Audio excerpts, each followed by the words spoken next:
So a small town hired us to pave a mile of new asphalt. We brush off all the loose gravel, which can sometimes cause a dust storm.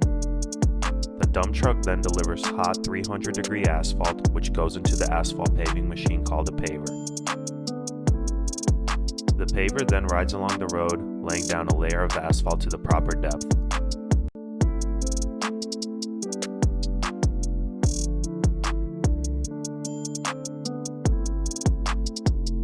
We are constantly checking this depth to make sure it's accurate.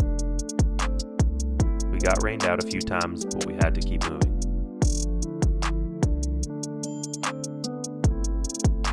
We then compact, vibrate, roll the asphalt, and it's a brand new street.